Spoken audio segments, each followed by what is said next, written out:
হঠাৎ মঞ্চত কান্দি উঠিল জুবিন। হুকে খুন্দা মাৰি ধৰা জুবিনে কান্দি কান্দি গালে মুগ্ধ হিয়া মোৰ।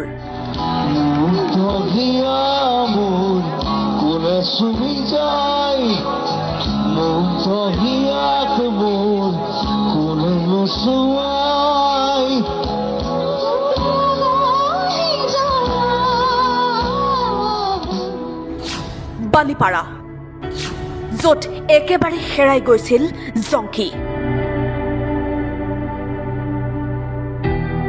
বালিপাৰাৰ এক সংগীত অনুষ্ঠানৰ পাছতেই 2002 চনত এক পথ দুৰ্ঘটনাত ভগ্নী জংকিক হেৰুৱাইছিল জুবিন গাৰ্গে।